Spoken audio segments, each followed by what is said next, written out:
Hi, everyone, and welcome to another episode of HCA's Horrifically Horrifying. I am Kevin Taft, and I'm a writer for Edge Media Network. And I'm joined by my co-host, Heather Wixson, managing editor of Daily Dead. Welcome. Hello. I got this one right. This is the second take. Yes, take two, everybody.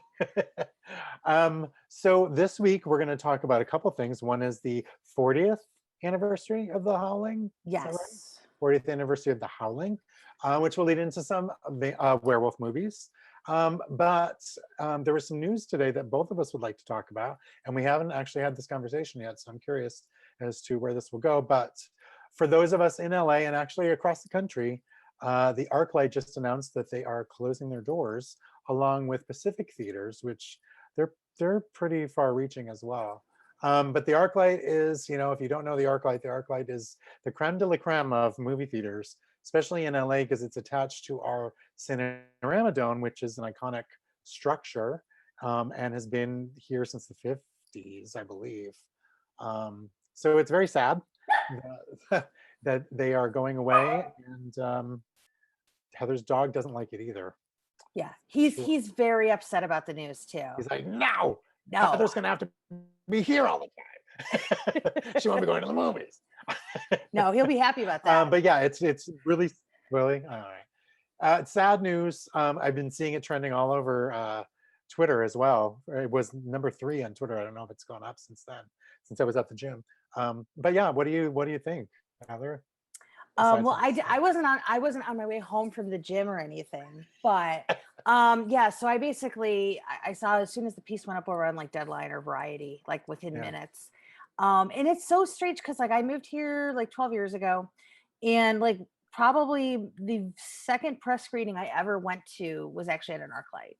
Wow. It was for Drag Me to Hell, so that was kind of fun. I was probably there, and I love that movie. Yes, me too. Actually, it was fun because the next week I took a group of friends to go see it at the Arclight, and we actually sat in front of Danny DeVito, Rhea Perlman, and their family.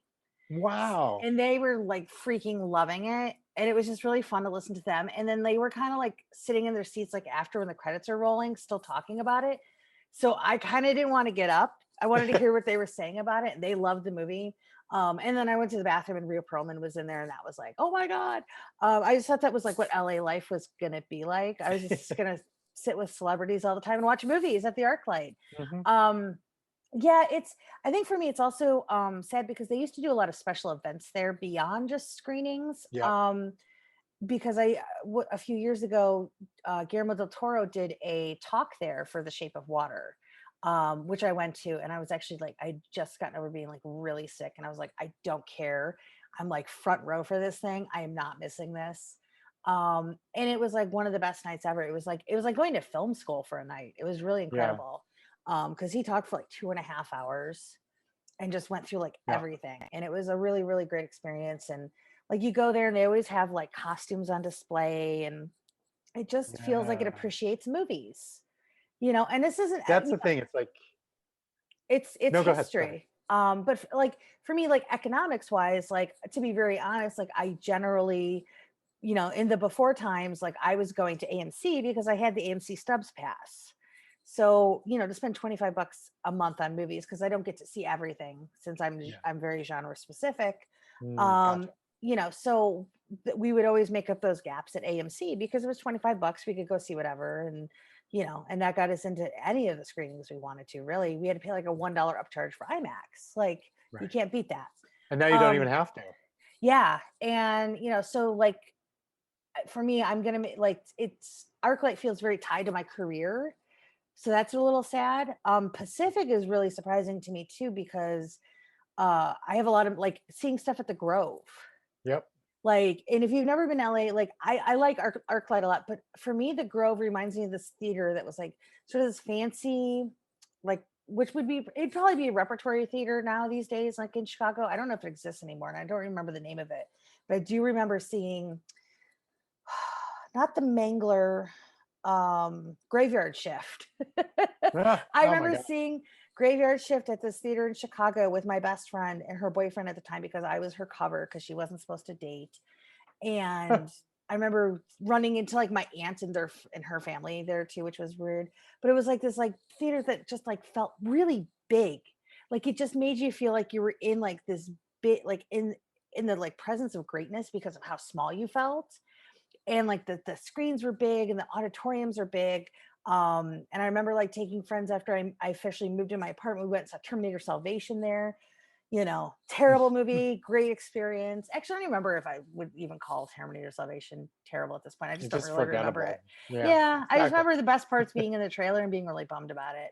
Um, but yeah, there's just like a lot of my career specifically tied to these theaters. That's a little bit of a bummer. There's like a little Pacific Six theater in Sherman Oaks near where I live that Oh, they've never renovated the seats or anything since the 90s. So it's not a comfortable theater, but like it's a pretty good theater to go to if you just want to go see something like in what people will call second run. You yeah, know what I yeah, mean? Like the older, movies have been out for a while and like you don't want to deal with like the big crowds and stuff like that. yeah. But we have Pacific theaters in Illinois too. I don't think Because we have them in Connecticut. That's where I'm from. I feel like Arclight was edging towards opening in there because I remember my brother saying something about it, but or it's like part of the same company. So I don't even know what company. Oh, it's Rave. But what is Rave? Because now I'm wondering if are they going to close our big theater in Connecticut when I go home? That's where I go. oh gosh, I have to look into that. yeah, Yeah, but I it's mean, I'm really hoping that, I don't think Quentin Tarantino's gonna, I mean, he might, but he already owns the New Beverly. So he's not gonna, probably save another theater. But, part of me is like, get Spielberg, Scorsese, all those old timers who love movie theaters and people seeing things in movie theaters, and maybe somehow save it or either save the Arclight or turn it into something that's equivalent to the Arclight. Like I already miss, like I was talking about it the other day. I would go to the restaurant at the Arclight. There was this little chicken Milanese thing that I would buy all the time. Have that with my wine before a movie, go to the movie. Like I just love that place. That was like my you did it second home. fancy. I mean, I didn't do it every We would meet people for drinks at the bar sometimes yeah. there. We always we like now we're not going to be able to joke about the apple chicken sausage anymore because like Oh God. who goes to a movie theater for an apple chicken sausage sandwich? So that's I going to would be get it sad. when I was in a pinch. If I was like running from the like work to home to there, I'm like, I need dinner. And that would be my dinner. It'd be your apple chicken sausage. Yeah. We're going to miss you, apple chicken sausage. We're gonna miss the caramel corn though, made in Oh, house. the caramel corn. It's funny because like no theaters like back home like ever had caramel corn in them. You just got Mm, popcorn. That was it. Like yeah, maybe they had Cracker Jacks in a box, like it's like yeah, years ago or whatever. for sure. And it was actually at Drag Me to Hell, and my best friend who had been living out here for a few years before I moved out, and we get our tickets or we come in and all that, and go up to the concessions, and he was just like, "Oh, I'll have a water and caramel corn," and I was like, "What?" I was like, they have caramel corn here? And he was like, oh, yeah. So I got like regular popcorn because I wanted my regular popcorn, but I still got caramel corn. I took like half the caramel corn home, but holy crap, it was really good. I was expecting it to It's be so like good. hard and crunchy, and it was like buttery. Delicious. And So, mix it with regular popcorn. We used to just dump it in. Oh, mm, the best. I I know. know. I'm literally devastated. Like seeing it blow up on Twitter, I'm hoping that by tomorrow or next week, somebody says something. Because like a week ago, they posted something saying, we're just trying to figure out, Yeah, I saw that. opening, we kind of want to wait. So maybe that was what they were stalling about and they didn't want to say anything. But the other thing I was thinking about too is TCL owns the Chinese theater, which is also a landmark. They haven't reopened yet either. I So know. are they going to close or, and it's a Chinese, I think they're Chinese owned. I think TCL is a Chinese company. So Yeah, I'm because they have hoping, TVs yeah, at I think on I own one. Amazon. I Yeah. know we almost bought one. I think we backed off on NDTV a few years ago. We actually almost got a TCL. But yeah, so I just don't know. Like, it's gonna be really really weird because like you can't No. forever shutter something like the Man's Chinese Theater, but the Chinese Six is a whole different thing, and they just put Sure. all that money into like changing it up again a few Yep. years ago. Yeah. So I don't know what's going to happen. But it's the thing is, it's like I know we're sounding sort of like LA and elitist and everything, but this is rippling in other states. Like this Yeah. isn't just a significant, like just a LA situation. Right. Like this is going to be going through. Like I honestly, I know AMC's been open for a while, but they can't be operating at a profit. There's No. it's impossible. I don't And care if how they many take people. over the Arclight, I'm going to be ripped. They can't afford to even, like, I they're would hope not. closing theaters already, like around True. the country, because they can't afford the theaters that they have. They're in the similar True. position as the Alamo Yeah, right. and Draft House Company. And I'm just, I think it'd be interesting if somebody at least saves the Cinerama Dome. Like if That's you what I could was thinking too. save that as like a singular entity, you know, and maybe you take like that other the Arclight building itself and like turn that into like a film museum or something. Something. It'd be kind of cool to just have like something that felt like it was reflective of all the years of Hollywood in that Yeah, location. So I'm hoping. I mean, I remember when I went to the Cinerama Dome when it was just a Cinerama Dome, and like where the Arclight is, it was a parking lot. I remember seeing Close Encounters there because they had brought that back, and I'm sure I saw a couple other movies. But you would just like line up on the sidewalk to get in. And it was just the dome. That was the only theater that was there. And then when they built the Arclight, we're like, where are they going to put the dome? What's happening? But yeah, anyway, sad. yeah, I think actually the last screening I saw at the Cinerama Dome was the re-release, the 4K release of Close Encounters. Was it? I was there. I Yeah, remember that at the dome. Yeah. yeah, that was I think the last time I went to the Cinerama Dome. Hmm. So yeah, and it's, but here's the thing: is like how many times do we have to have old rich guys in Hollywood bail us out? Like, I know. And, you know, honestly, I said this to my friend. I was thinking, like, you know, who could do it? I'm like, Jeff Bezos. I'm like, but you know what? There are, like, we could solve world hunger. You know, like, shouldn't we be, like, yeah, trying well, to and get people to Amazon do already that? bought the Egyptian, didn't they? Or no, that was No, Netflix. Netflix. So, you know, They could, but then you're like, could you also, like, give a little bit of money to the world to make it better? I yeah, mean, I know, like, we're being selfish, like, please save our theater. But so I'm a little torn, but yeah, I hope somebody does. yeah. Somebody's got to have money. I think I mean, nobody's trying to downplay the other issues that are, you know, have taken precedent in the world. But I think if anything else, like last year showed that I think we all need the breaks where we can get them. And for some of us, those breaks come in movies, you Yep. know. So I mean, I You don't think know, who could save it? hmm. The two billionaire Kardashians. But they They couldn't don't need even that like, much money. well, they would probably just give you like $5,000 and start a GoFundMe, like they did for their poor makeup I artist. know, I That was know. like the shittiest thing. But She's like, then "Hey, I'm this, a billionaire, and this guy only needs like $300,000 or like right? $100,000, but here's 5,000. You guys donate." Like, Yeah, so really? dumb.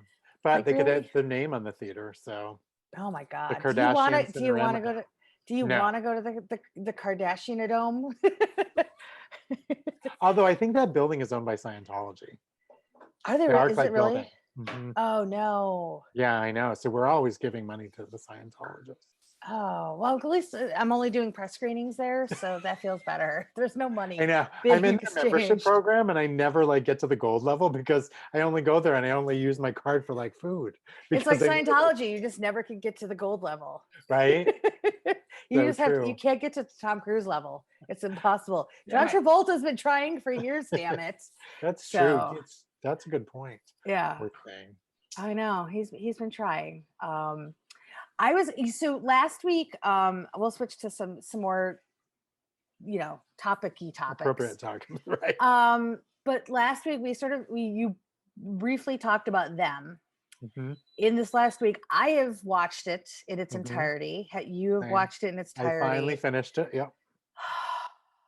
Yep. How okay, look, I'm prefacing this discussion with saying the fact that I'm sure Kevin, you would agree. We both are very aware that we are white, Hmm. that this affects us very differently than it would anybody else. But like, holy shit, really? This show, I don't. It was interesting. I was reading. There's been a lot of controversy about how it handles violence, how it handles depiction of racism. All valid criticisms because you said episode 5 is the one that like you had to go and put on, The so you nanny. know, the nanny, which you know I get it. I get it now because I literally that was where I stopped and had to take Yep. a breather, and I was like, okay. And then I watched all of this in a day, by the way, which was That's torture. I haven't watched horror since, so that'll tell you. Good. I needed a breather. But I can't. I saw somebody mention how this art was obviously created out of a place of anger, but I don't know why. Like I'm still, that's the question that I find myself asking myself at the end of this was why? Because and there's all the obvious comparisons to Get Out, because that's everybody's sort of go-to right now with Jordan Peele. And I get it. I get it. But like at least with Get Out, like it had a point. Had a message. It had a point that even the casual liberals were still being harmful, in a certain degree. And then once we get to the reveal of what's really going on, then you're like, oh shit. But it was also calling out like a lot of us who just sort of have the quote unquote wokeness, as the kids would say, and how that's not enough. But it was a point very well made. And the thing is that set it apart from what them is trying to do is that it had that release at the end. It had that moment where at the end, and you think he's screwed because you think the cops are rolling up and you think like everything is just done, and what the cops showing up would mean for his character, and it's his friend, and you had that.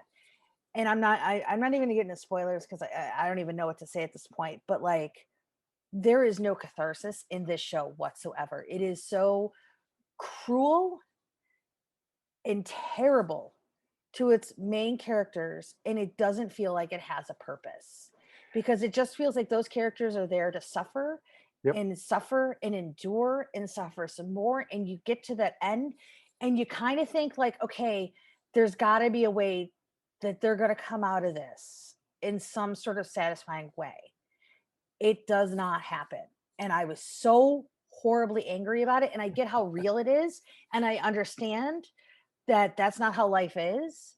But like, to put everybody through what they've put them through for like 8.5 hours, you got to give me something. There is just never any, like, just slapping one stupid white like pitch like isn't catharsis. That's just one little blip to kind of carry you over. And then it just like, that last episode for me, I was so angry the entire time. I was supposed to write about it. I don't know what to say about it.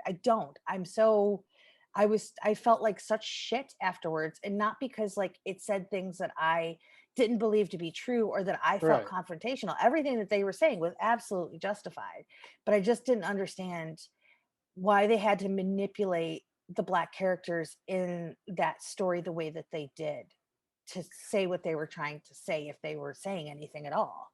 It's funny because I kind of made a comment to somebody who was talking about it on Facebook before I had finished it.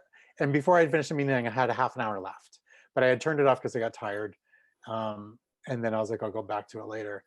And I did feel like they did tie some stuff up that I thought like everything was just so random, and like they're like dropping things left and right. And I was like, okay, they kind of tied it up. I don't feel like, and a lot of it worked. I did feel a little differently about the ending than you did, as far as I felt like the message was they were going to stand tall and they were going to have some strength together despite, and we don't know what's, I guess what's to come, but I did feel like there was a little bit of like they're joining hands, they're joining forces. And I felt like, okay, they're not, and we didn't see like anything bad happen at that point, thank God, because I couldn't have taken that. I would have been like, seriously. But I felt like a couple things. One is you read so much, like, when Black Lives Matter was happening, and again, I'm white and I'm speaking in a white world, so I don't know. But you would see Black people posting saying, please stop posting the video of George Floyd because it's just re-traumatizing us. Yeah. And I just felt like, I know this is created by, Black creators, which I applaud, but is their audience going to want to watch it? Because it's just like, I thought, okay, as a gay man, would I want to watch 8 hours of gay people getting tortured and tormented constant and like in vicious, horrible way? I would have turned it off. I'd be like, I don't need to watch this. I haven't experienced that, but I've experienced enough to be like, can we just watch something that's not like this? Yeah. So I kind of like you. I was like, where is the point? Like, where is the decent white person? Because there are some decent white person. Like they were all like very one note. I didn't quite understand Allison Pill's like, Whole arc. yeah, like I was like, Just it kind of ends and you're like, okay. Like I get kind of the point, but who did you make the point to? Nobody. yeah, it's like, to me, it didn't even really make a point. It just felt like sort of like a dropped storyline, because like now she has a husband who's like, okay, so my wife ran off. They're never like, at a certain point we find out that he's been taking money out of her bank account, which goes absolutely nowhere. She ends up running off with Ryan Quanten, which I totally understand, and that's, I get it. I thought her Um, husband was cuter though. But he has but his own secret too, he but they didn't does, explore that really. But like I like mean, I guess that was barely. showing that everybody has something. So like you can't jump on somebody just because of their skin color when you all have your little things. Like I get that, but I didn't feel like it wasn't explored in a way that I felt like was impactful. Yeah. Or that it really brought anything different to the table that we haven't seen. Like it felt so punitive And towards that this family. that supernatural stuff just felt like, well, we have to make this horror somehow. So they'll all be haunted by something, but it's not going to make a hell of a lot of sense to anybody.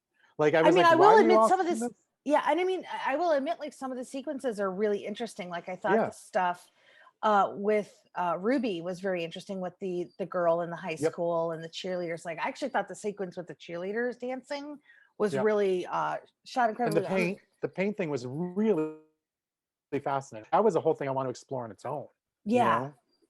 Yeah, I absolutely agree. Yeah, I just I saw a lot of folks online who I just were kind of watching to see as they were watching it this weekend and seeing it, and there's a lot of people who are very angry about it. Um, and I get it, and I think it's like, and this was like something else that somebody pointed out. And I don't know if we had this discussion last week or if this is something I discussed with somebody else, but like for me, or just in general, like I'm just so like, why do we have to watch Black people suffer for our entertainment? And somebody pointed out on Twitter that when they were, I think it was all of the Best Actress nominations, that literally every single uh, Best Actress nomination for a Black actress, except for this year Viola Davis with Ma Hmm. Rainey's, is a character steeped in trauma Yep. and like bad economic stature, like, you know what I Yep. mean, like there is something horrible that they have to endure for Yep. us to give them an award. And like that's so messed up. Like that's Yep. really messed up. And I don't know if they looked at it from Black actors perspectives either, because I think it's a little different. But I'm kind of over watching Black women have to, you know, be have to go through something for me to be entertained. That doesn't entertain me. Right. Like when everybody was talking about Georgia and Stacey Abrams, and this was something that was being brought up a lot on Twitter. Why does one Black woman have to be the one to solve all these problems? Right. Like, why are we putting that onus on them? And again, I'm speaking as very much an outsider perspective. If anybody is offended or wants to talk to me about this, believe me, I'm all ears. But it frustrates me because like where are Black fantasy stories? Like we've seen one. I can think of one, and that was A Wrinkle in Time. I actually just watched one. Did you? Yeah, called The Waterman. David Oyelowo, whatever his name is. Okay, He- yeah. Yeah, it was good. I mean, it's not great, but it was good. Okay. So yeah, but I agree. It's like I want to see something different. But again, you know, it was created by Little Marvin and Lena. Is it Thwaite? I always pronounce her name wrong. Um, I Waith or something like that. Yeah. yeah, and it's like they must have had an intention, and but like, who are you making this for? Because honestly, I have not heard from a person of color as to what the reaction is. Everybody I'm hearing from has been white. So Okay. I'm curious to see like, did you even want to watch it?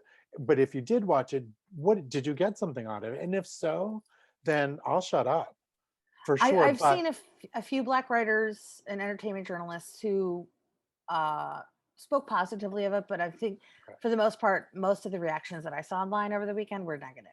okay. So I think there's a lot of people out there who are just not thrilled. And also white directors and only one woman. And it Not sucks all of because I them, but like a lot of the directors that they worked with. I me love too. Ty West. Ty I love West. Daniel Stam. But like, And it why? was well directed. I And have to, it's beautifully, it looks beautiful. performances are fantastic. The Yep. production design is incredible. The Yep. costume design, the hair, makeup, all of it is fantastic. Yep. The way that they lit things was just gorgeous. Like it's like a Ryan Murphy. Like Ratchet is one of the most beautiful things I've ever watched. Hot mess of a show, but it's like every single little detail clearly matters in every single frame. And I not to interrupt, I did Yeah, go compare ahead. it to Ryan Murphy because I'm not a huge fan of the Ryan Murphy stuff because I think the ideas are great, but they fall apart real quick. So I've kind of stopped. I mean, I will pick apart and look at different things, but I felt this was the one that like it started kind of slow, but I was really intrigued. But then I Yeah. just felt it just I was like by episode 5, before the horrible part, I was like, where is this going?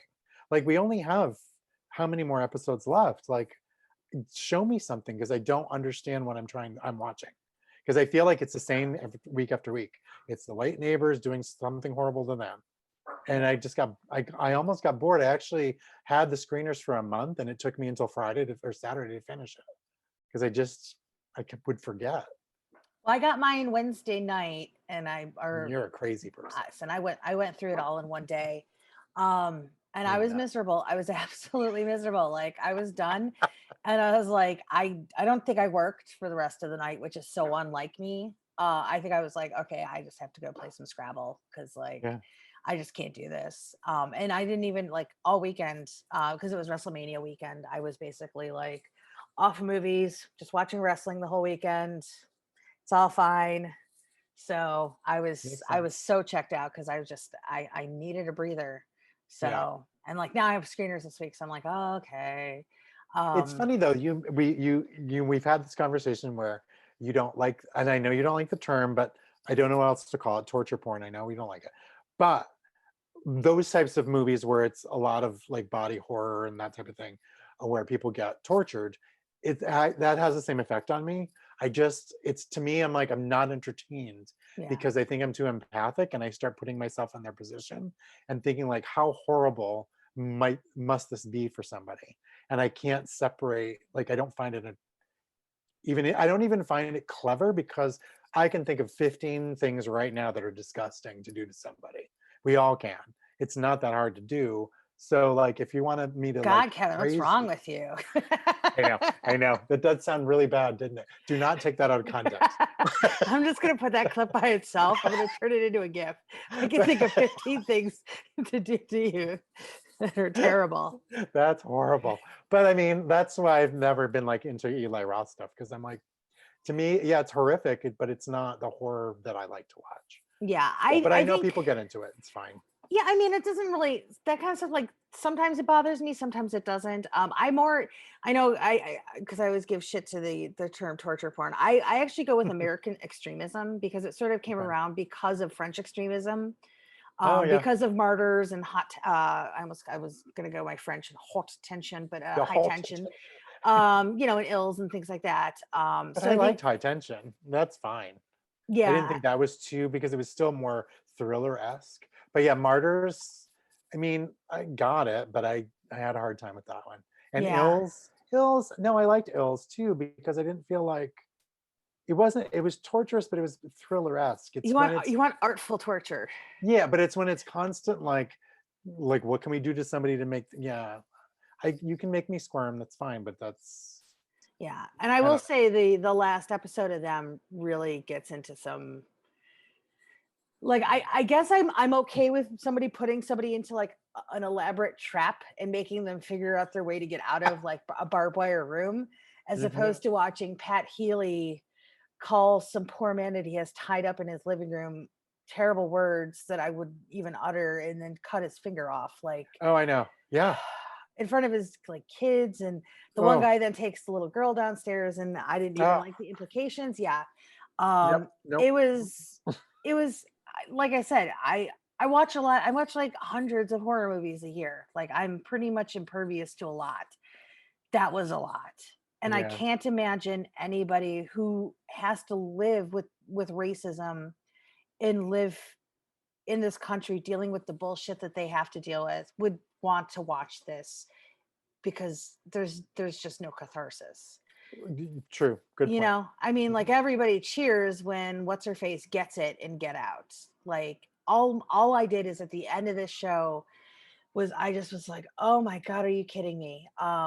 And I'll just say, because I knew in that moment, because we don't know what happens to this family, but they're faced with a really horrible situation that, you know, for persons of color in this era is not going to end well for any single one of them, including that precious little girl, Mhm. you know. And that to me was just like, you know, so we went through all of this and it still sucks, and now it's going to be worse. So cool, And maybe that was their point.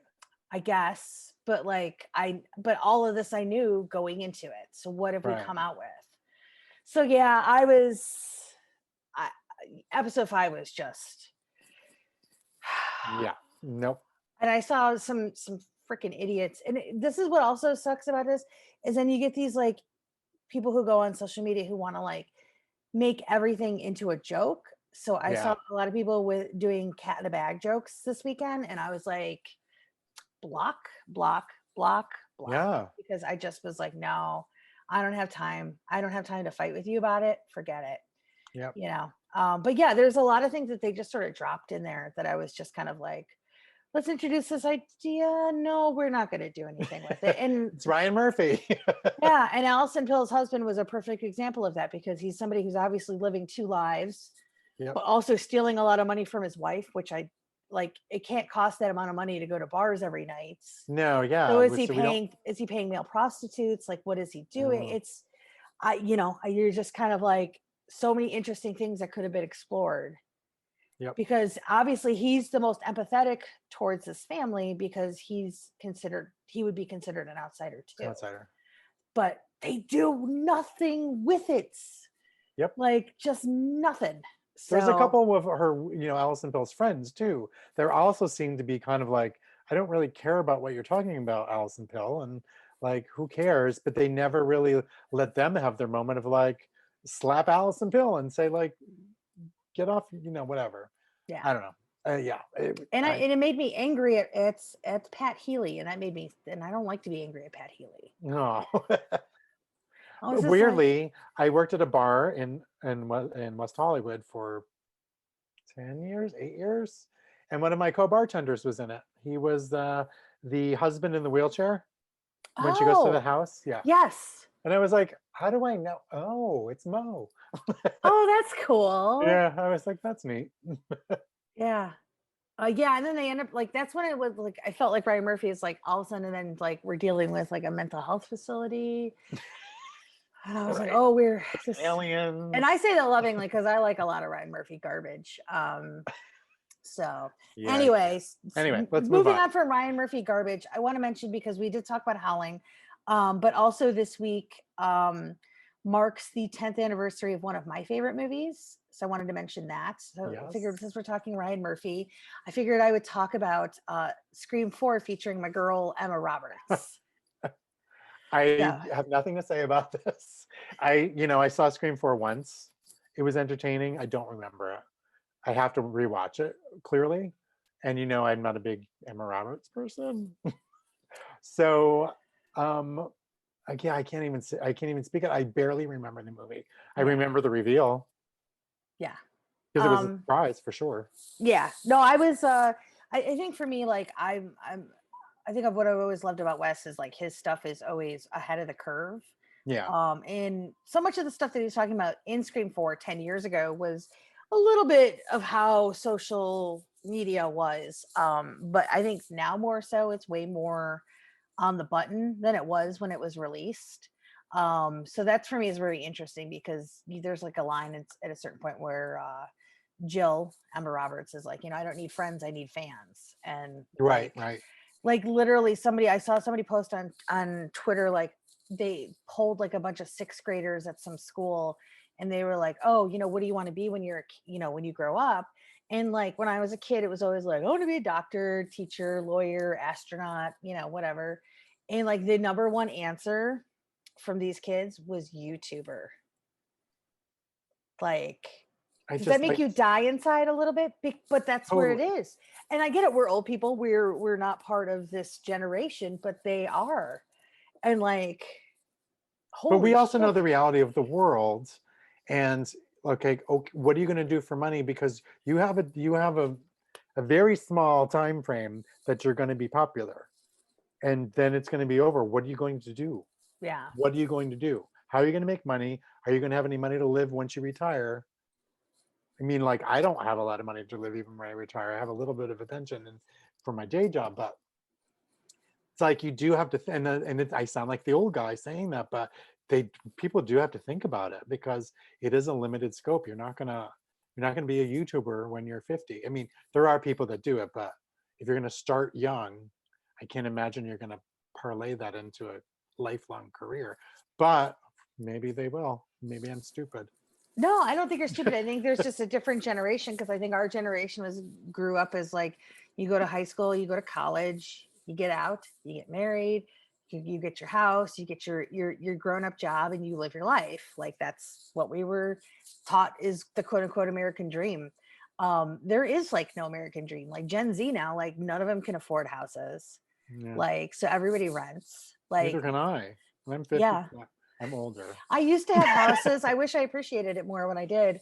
But Oh. like I know, yeah, now I pay rent. Yay. I pay more rent now than I ever did in a mortgage, which is not depressing at all. Um, but like, it's their economy is totally different than ours. They're not having kids. Most of them are coming out of college now with like $150,000 in debt, Hmm. at least. And, some of them are going on to do, real jobs. And then I don't know. OnlyFans. Yeah, it's weird. I think it's like a totally different system than when we grew up. And I think it's just going to keep changing. But like when I True. saw that, when I was like, because maybe like the glitzy jobs when we were kids would be like actors. Do you know what I mean? Like And nobody even even wants to be actors anymore. They just want to go and be themselves on the internet, right, or they which want is to be fascinating. singers. Everybody wants to be a singer. Like that's the dream job for so many, is because of all these competition shows. They think that's the thing to do, is to grow up and be a singer because you can sing. But if everybody can sing, only some of you are going to become famous. Yeah, You I'm know? gonna go on Masked Dancer because Are you? yes, I got some moves. Get some moves? Okay. Yeah, but it's just weird. Like when I saw that, it hit me at what a generational shift we are in right now. Yeah. Like it was just kind of like, oh my god, I'm officially on this side of the old people like Hmm. line now. Like 10 years ago, I was on the other side. Now I'm on this side, and I don't like that. The irony is this: we're posting this to YouTube. I know. Give us a watch, kids, and then stay off our lawns that we rent. That we rent. We don't own. Right. Stay off our rented lawns. Yeah. So, but yeah, I just think there's in terms of Scream 4, it's actually right up there with me in terms of best sequels, like up there with 2, I think. And it's been really interesting because when I first saw it, which was at the Grove, um, it was like so many of the reviewers 10 years ago were older men. Mm. So it didn't do very well with critics. I think there's a handful of us horror people that were sort of standing up for it, but I was very much on the Scream 4 island by myself because I was also writing for a website that was a bunch of horror bros who Yeah. they literally would just like comment bomb all of my reviews. It was only me, never any of the guys, just me. Wow. Oh yeah, it was fun. And so I just heard a lot of shit over liking Scream 4. And so it's interesting to me because now we have like a lot of these reviewers that are coming in now who they were like teenagers when it came out. And all of a sudden I'm like, why does everybody like Scream 4? Like I was fighting for this movie 10 years ago and nobody was listening to me. And now everybody loves Scream 4. And then I realized it's because it's like what Scream was for like my generation, Yeah. Yeah. And I was like, okay, all right, I found my people. They're like 10 or 15 years younger than me, but I found them, damn it. Uh-huh. But it's interesting. So I look forward to no longer being on that island. Good. But I was there first, kids. So I'll check it out again. I just keep it in promise. mind. So, but yeah, it's just weird to me. Like it's its 10th anniversary, and I just remember like it was like one of the only Wes Craven movie I got to ever cover in my whole career because that was it for him. And yeah, I was kind of bummed that like I never got that chance again. But I did get to talk to him for 10 minutes for the Blu-ray and DVD release. So You know what's weird? Did I go see? Okay, so I knew a girl that worked on a Wes Craven movie. No, when did that come out? 2011? yeah, 2011. Okay, then it wasn't Scream 4 because I went to the Directors Guild to see a Wes Craven movie. Some girl I knew or worked for him, so was friends with him. And maybe I just ran into her because she introduced me to him. And now I'm thinking it might have been Scream 4 that we were seeing a screening of. Because what else did he release? There was My Soul to Take in like 2009. Nope. Okay. It was a big deal because it was at the DGA. So I'm Okay, so that positive it probably was that Scream. had to be Scream 4 then. Must have been Scream 4. So speaking of sequels, Critters 4 is what? How old? Critters 2. Oh, is it 2? It is 2. So Oh. was your story about My 4? story is about Critters 1.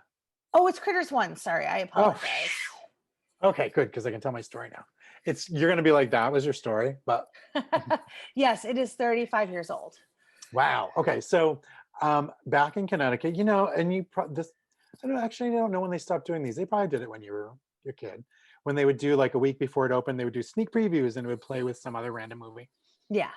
So I'd always I'd have to be the first one, so I'd have to go see everything that was, in that category. So Critters was a sneak preview, so I went to see it. And I remember I had a very particular reaction to the end of the movie. And I was like, So I walked out and I was like, that was weird. But I liked it. I really enjoyed it. I thought it was fun, funny, and a clever take on Gremlins type of deal. But so then a week later, I worked at a Kmart. It's called Caldor. Remember Caldor?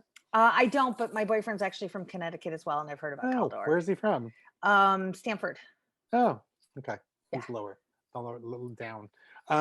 So yes, I worked at Caldor. So a bunch of us, we got off and I was like, let's go see Critters. It's really good. But we ended up going to the midnight show. So I was kind of tired. Anyway, so we're watching the movie and I am starting to fall asleep. And at the end, suddenly I'm like, boink. And I'm like, this isn't the same ending that I saw. So the ending that was released is the happy ending where everything gets put back together. But the very first version I saw was the deleted scene alternate ending where it just gets destroyed. And it's the sad ending where they're going through the wreckage and there's more eggs or something. I can't remember what it was. But I remember walking out when I first saw it and I was like, that was kind of a downer. And, we weren't used to seeing downer ending horror movies. There's always was the catharsis at the end. And I remember thinking, well, that kind of sucks. I mean, their whole house is destroyed. But then when I saw it the next day, and no one believed me. They're like, that's not true. I'm like, I swear to you, that was not the same ending. And then, years later when they released it on DVD and they talked about the other version of the ending. You got vindicated? I got vindicated. You had to wait a while for it though. And nobody cared at that point because I don't think I'm friends with any of them anymore, but it's fine. But you told them though, didn't you? Probably. I was right. I haven't talked to you in 12 years, but I was right about Critters. Probably 20 or 25 years. Yeah. Well, okay. That's my Critter story. Fun. I don't have a Critter story. I guess I've only ever seen the happy ending. So yeah, it's on the DVD if you're a Blu-ray. If you have it, just check it out. I really wanted to get the box sets that they did from Scream Factory, but I just, $70 on Critters movies. I like Critters. Do I like Critters that much though? I don't know. I have to wait for a sale. So, they eventually Amazon will mark them down half price or whatever. Yeah, for sure. So, for sure. I'm patient. That's patience. Yes. So we were talking about try that again, werewolf movies. So what I wanted to ask you, or what I thought would be an interesting, because, we can talk about The Howling, of course, because that was, one of between that and American Werewolf in London, they were the werewolf movies that kind of changed the landscape at the time. But for you, because I think you're a werewolf fan, right? Oh Too? yeah. Yeah. Yeah, same here. Like I find them sexy and scary. Like honestly, if I see a freaking 8 foot tall werewolf, I'm going to be running in the other direction. Like vampires, I might be like, let's just see. But ghosts, I might be like, are you nice? Are you the Beetlejuice kind or not? But werewolves, I'm out the door. But I'm also fascinated by them. Don't give me like a wolf. I want like standing up, snarling. So what are your top 5 werewolf movies? Top 5, I would definitely. You looking it up right now? I can see the light on your face. Yeah, I was just, well, because I know like 4. Okay. So I was like, I don't know what my 5th would be. My top one, it's weird because like one of my very first movie experiences I can remember was actually my mom taking me at 3 years old to see American Werewolf. Wow. 3? Yeah, it was different back then. Babysitters were expensive, and she was raising me alone. But like, she went with my aunt, and my aunt was like freaking out, so she was like, "Oh, Heather looks scared. I'm gonna take her to the lobby." And then I remember, I remember 2 things from that experience. I remember one, sitting in a movie theater and watching the scene where they're in the movie theater, thinking that was really weird because we were in a movie, Oh, that's and it was funny. kind of strange. And then I remember playing Pac-Man with my aunt, Wow. That's it. because yeah, that was pretty much all I really remember from it. But yeah, like, she took me to like all kinds of stuff when I was really little. I was a pretty good kid in movies. Like, I wasn't a talker and stuff like Yeah. that.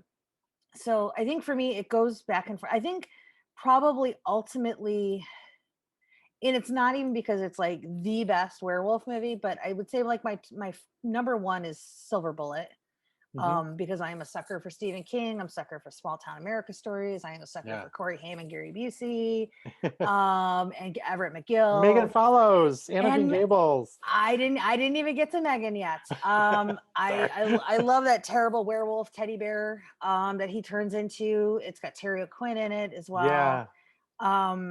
So that one for me is always going to be my favorite. And then I go back and forth between American Werewolf and Howling, because they both are very different. Like you mentioned, there's sort of the 2 camps of werewolf fans, where it's like zombies, we're like fast or slow.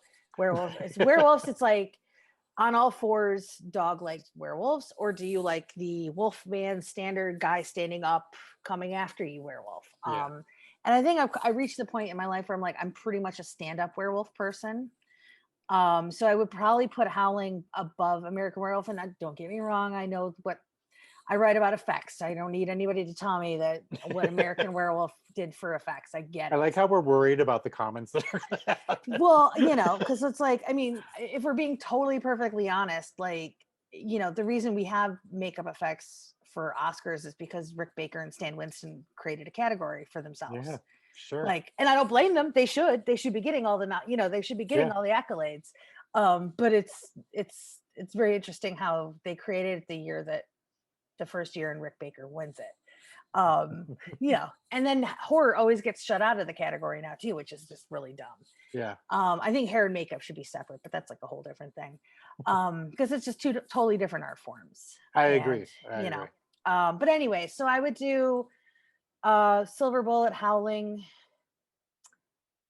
American Werewolf is probably still really up there high for me. I am a huge apologist for the Underworld movies, so I would probably put.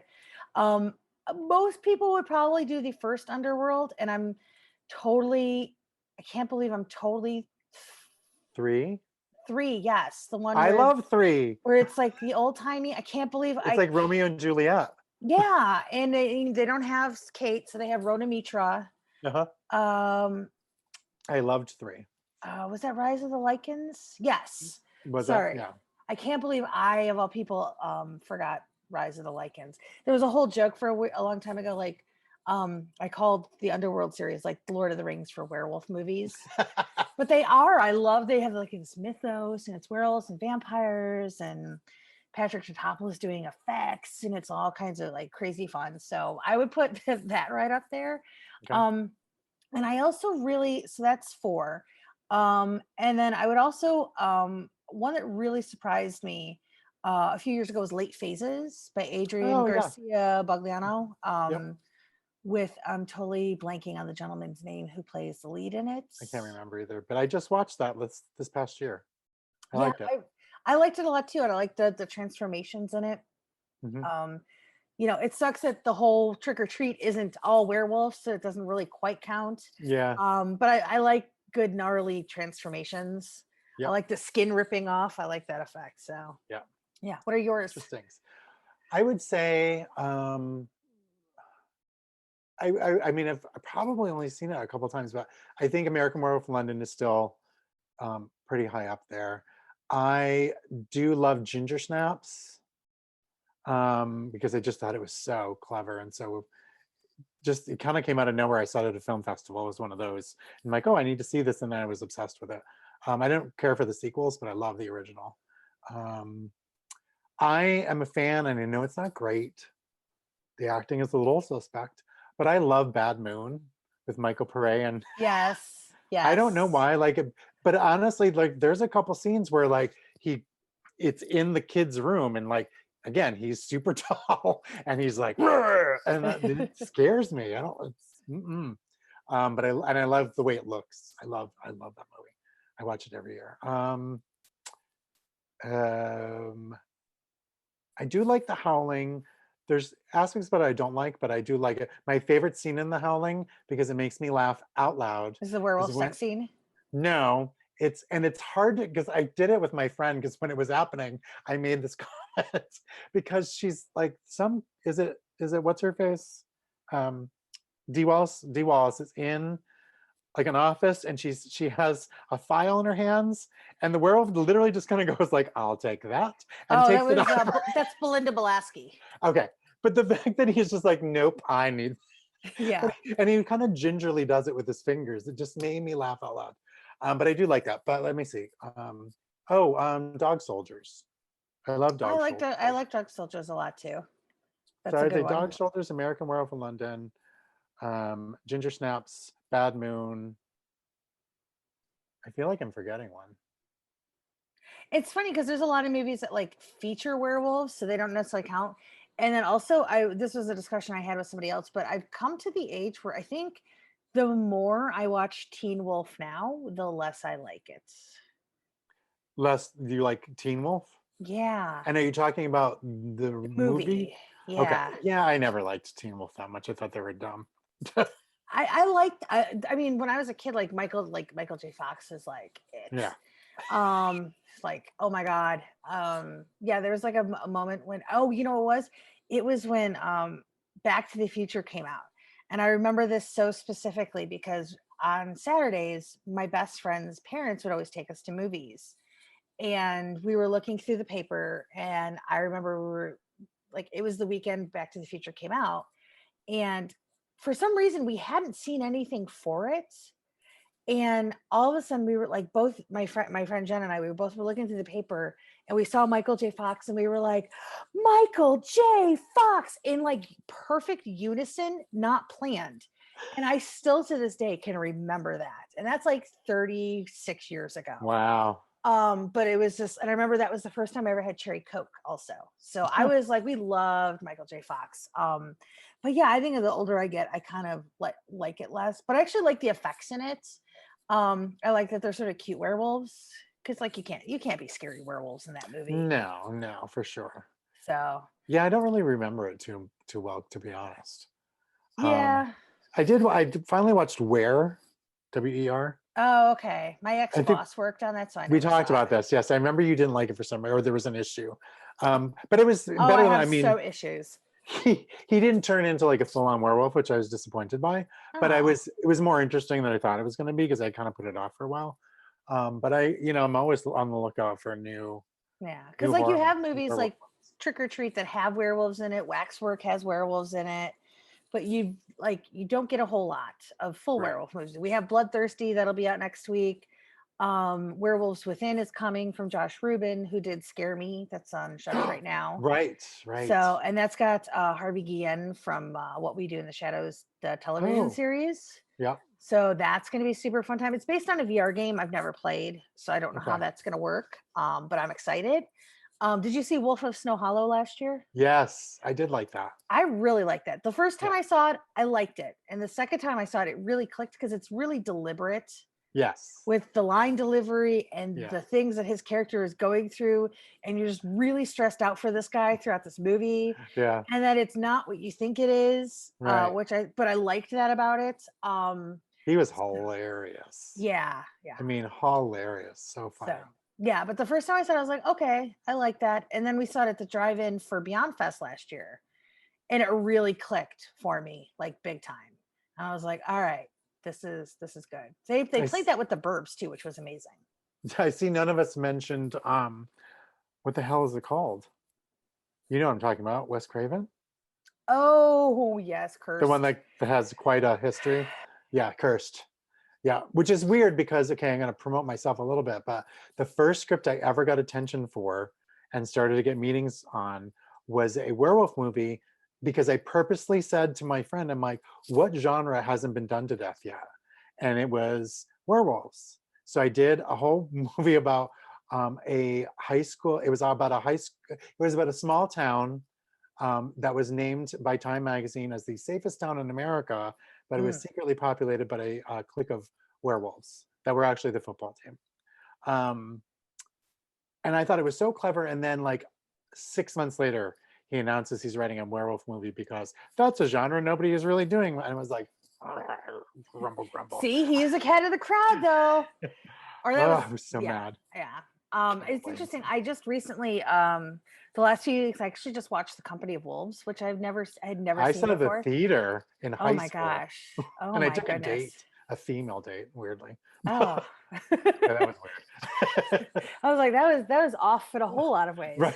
But that is certainly an intriguing entry that I don't think people talk about a whole lot. They don't. It's Neil Jordan, and he's, Yeah, he's been around the block. he has. Yep. I Yeah. guess I can't believe I never like I still like can't believe I never got like undertones from Interview with the Vampire, like, and I watched it like last year for the first time in like 15 years, and I was like, this movie is like undertones the movie, like in terms of like the relationship between like Louis, like how did I like what I did not see it whatsoever when I Did you was in read the high school. book? No. Yeah, it's a kind of in the book, which is Okay. why, of course, I devoured that book. But yeah, But looking at like Neil Jordan's work as a director now, I'm like, well, you big dummy. But like when I saw that movie when it came out, because it was Brad Pitt and Tom Cruise and Christian Slater and Antonio Banderas, like, okay, cool. And I was like, please bite me. I'm like, okay. yeah, way over my head. Way over my head. So yeah, I caught up with it eventually. But yeah, I was just like, and then like seeing like, because he did, I think it was Byzantium. Yeah, I never saw it, but yeah. Yeah, I covered that like years ago. And then Company of Wolves, and then there's like one other one, and I was just like, well, duh. Like, so yeah, it took me a while to catch up with an Interview with the Vampire. So That's funny. us straight people, we're a little slow sometimes. I mean, I don't know if I did pick up on it. I can't say that I didn't. There's some movies where I Oh, didn't it's like. so like obvious now. Yeah, it is. And like Top Gun, I never really picked up on it. I just remember being like There's a lot of hot attracted guys to. and these Right. good, yeah. That's about it. But now when I see it, I'm like, oh, yeah, this is a little. Yeah. Yeah. It's even the way they framed the sex scene with what's her face Kelly and McGillis. yeah, and Tom Cruise. It's there's nothing feminine about like I agree. It's but I was on a date like when I first time I saw Interview with the Vampire, so I was just I missed a lot. So, but I just think that's funny. But yeah, I think Neil Jordan's really fascinating. So if anybody for some reason hasn't seen Company of the Wolves, I forget. I think it's streaming somewhere right now. I feel like it's on Shudder, isn't it? It's on Tubi and Amazon Prime. That much I know because I saw it on Tubi. I just remember the poster with the mouth coming out of the person's and so I remember provocative. thinking like it was going to be very disturbing, but I still went to see it. But then it was too artsy for me at the time. Like I really want to revisit it because I was in high school, I wasn't used to it, and I was like, what am I watching? Like I didn't quite get it. So I definitely want to rewatch it because I think I would probably enjoy it more now as an adult. But yeah, and the girl that I was with was like, what did you take me to? I would take my friends to a lot of weird crap. Whatever. Yeah, I remember once I took a couple of friends to see the Crumb documentary Oh God. because it was like Christmas break. I was like, yeah, we saw everything. So it was like, I think what, like Monday we went and saw like 4 Rooms. Tuesday we went and saw the Crumb documentary.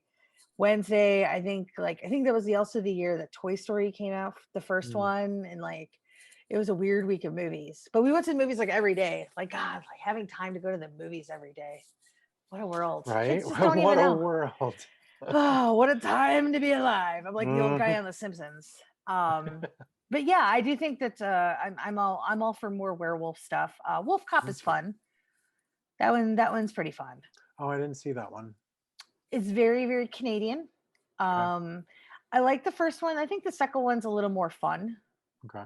First one's a little more plays it a little more straight in certain parts. The second one just really leans into it. Yeah. So it kind of is a little lets its fur down a little bit, if you will. Mhm. So and I will say I actually couple years last year we did Patrick, who was on our show for when we talked about the Funhouse, a few 2010, because it would have been, or 2020, so it would have been for 2010. We went back and watched The Wolfman, Oh yeah. the one with Benicio del Toro and Anthony Yeah. Hopkins. And I went back and watched the director's cut because I actually saw it in at the drive-in for my birthday and fell asleep. So it was super exciting for me. But I actually went back and watched the director's cut, and the director's cut's really good. Is It's it? really gothicy. It really has a little more personality to it. Okay. So for anybody who was kind of iffy on the Wolfman, which I get, it's very dry, the original version. I Yeah. think the director's cut fixes a little bit of that. Okay. Because So I didn't love it, and I was super excited because I like the original, and I really wanted to, I wanted another gothic werewolf movies, perfect for me. But I remember being like, meh. So I'm curious. I'll go back and watch the director's cut. yeah, it solves a lot of problems, I think, that the original cut had. Doesn't it So seem like that is the case nowadays? It's all like the time. the studios need to just let the director. You hired them to do their job. Let them just do it. And if it fails, it fails. But it's seemingly, they're better than what you've I think because shoved most in our directors faces. come from a place of being fans. Yeah. So they kind of know what fans want to see. Yep. And we're sort of in like this boardroom era of production Yep. where everything is decided by committee Yep. and what the bottom line and what that's, what's going to serve that best, Yep. which is a little bit of a bummer. I sold the script years ago. I'm not going to say the name of the company, but it was a supernatural about a ghost in a house. And no joke, the first meeting I had, and this is the first script I've ever sold, so it's a huge thing. Like, I was in the boardroom with the executive of the company, and it's a fairly well-known company, especially for horror. And one of them just goes, "What if there are 2 ghosts?" And I was like, what? And Okay. why? Like, I was like, makes no fucking sense. Like, it was just ridiculous. And like, I would get notes like that. And like, I don't even know what you want. And they didn't know what they wanted. I'm like, maybe it's because it's fine. And I did get rehired after they gave it to an Academy Award nominee writer who messed it up. I got rehired to fix it. And literally an executive said to me, maybe we should just go back to your original version. And I was like,